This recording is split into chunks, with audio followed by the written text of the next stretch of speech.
So I want to express a great injustice that has been done to me in my lifetime. And seeing how we are in reincarnative, perpetual cycles of existence, which means we don't just have one lifetime, we have several. And what we do in one lifetime echoes throughout the rest of our existence as long as the earth remains a place in which we come to. Bad engineering perpetuates a moment in a person's life where they fall short of scientific responsibility. You all arrest people for financial irresponsibility, but scientific irresponsibility is worser. Scientific irresponsibility affects just the person in their residential life. Financial irresponsibility might have been a person affected by unemployment, dysfunctional families, domestic violence, a lack of strength, sickness, disease. There's many roots to it.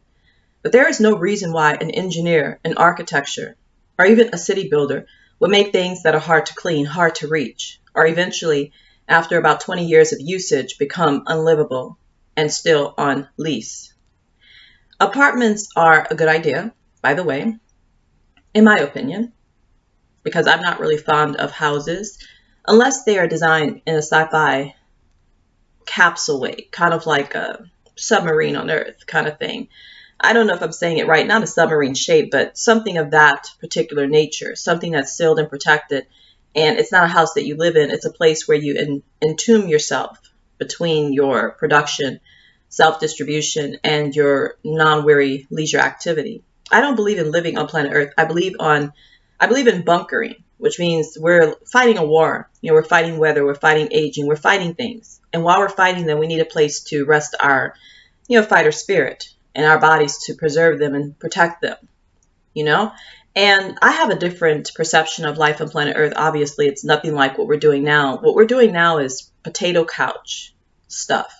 We're doing watch sports, make videos, watch movies, go to school, get a job, graduate, and be happy, make a family. That's not my, when I look at planet Earth, I don't see any of that. Like, I don't even see how that came about, as in planet Earth doesn't provoke the things we do. It provokes sci-fi solar outfits. It provokes Jaguar motion. It provokes lightning speed, everything. It provokes LED screens. It doesn't even, it's like machines only. It's like when you're fighting a war, all you see is tanks. Planet Earth is that kind of planet. Just machines. You don't ever see a human being. You just see machines everywhere. Machines touching things. Machines, on the streets. The things y'all did during World War II, minus the bombing and of course the destruction, that's how this planet should be all the time. And I don't think that it should be like those big, orange trucks. It's different. It's like machines that are operating as a building. Like the building, inside the building is just, machination. So you walk inside the building, and as soon as you walk inside, it tells you what's on every floor. And it's just storage centers, and you go up and you just pick up your product and you go to your residence or you do whatever you're doing for that day. And things are allotted and carved out, which means you never don't know where your foot is going to step. Like, every step you're going to take, how many steps you're going to take, We operate like blind people. Like, there's this movie called 23 Paces to Baker Street. And I like it because it was a blind man that counted the steps. And, we are kind of like that. Darkness and not knowing your next move means you're blind.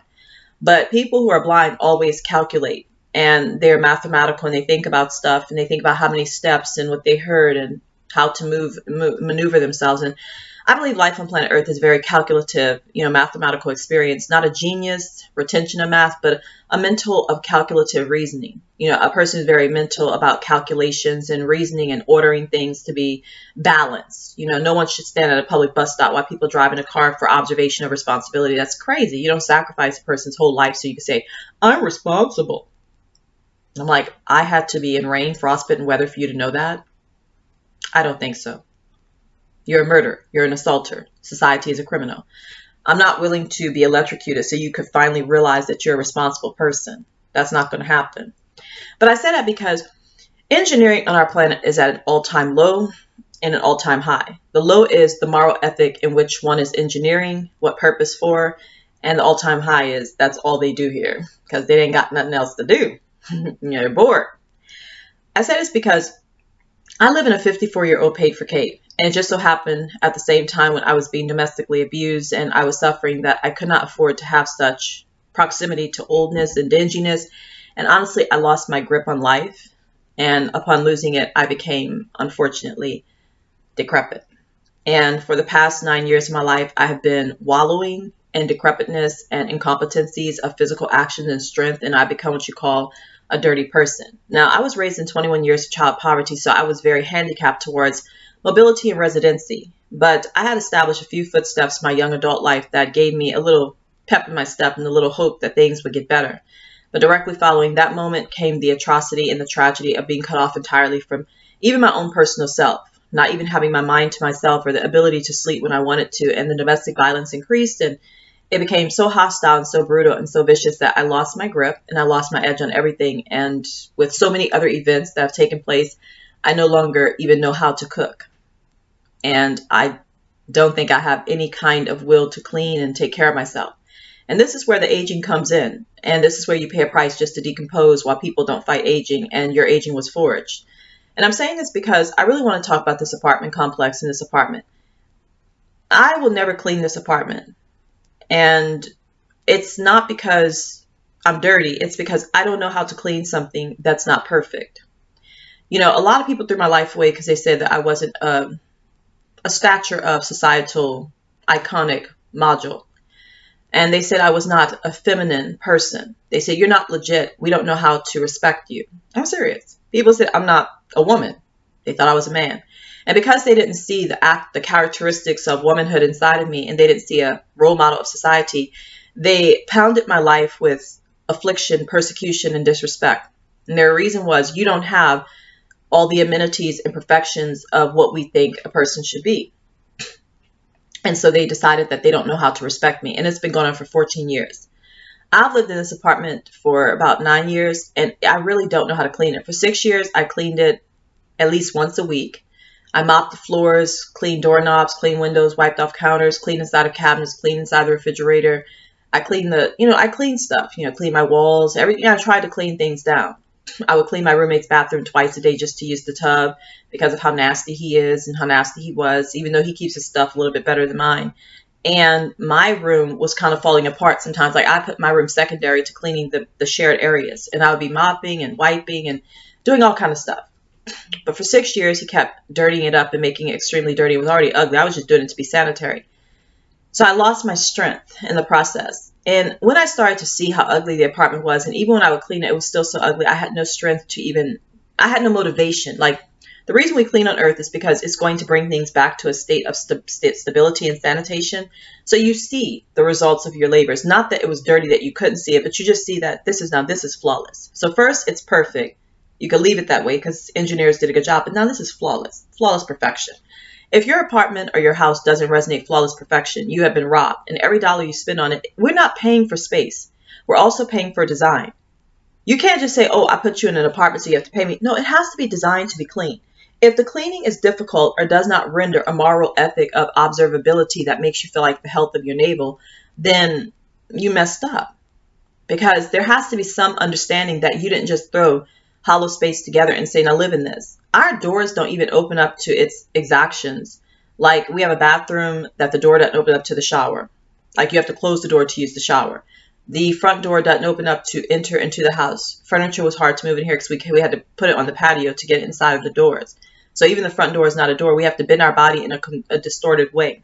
Carpet is in the stair foyer. That should be tiles or wood. It should not be carpet, because carpet is not going to be good. It's going to smell bad. It's going to have a stench in the apartment because if it rains, there's no, foyer. There's nothing before. Like, you don't put carpet in an entryway.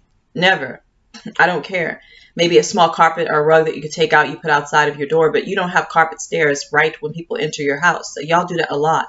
That's the grossest thing ever. There's no way a person could be cleaned that way, and no one would take off their shoes as soon as they enter because there has to be a breather moment. You're supposed to if it was done properly, but the way this apartment is designed, it's just not right, And then also, the kitchen is incorrect. The kitchen is just things thrown together. You're not supposed to have wood in kitchen or bathrooms. You're only supposed to have metal and glass so that, nothing will actually become termite infested. I mean, it's a place where water is. You can't have wood where water is. And that's the kind of stuff y'all do. It's just the grossest thing. Everything y'all do is just so wrong. And so everything looks really bad, and then I'm being domestically abused and stuff like that. So here's what I'm saying. Is there a blueprint that says that when a car is smoking hot, and you've wrecked it that you have to drive it. Is there a blueprint that says you have to drive yourself out of that situation? No. Rather, you have to get out of that situation. Okay? Is there a blueprint to clean bad engineering? Is there a law that says you have to know how to clean a 54-year-old paper? No.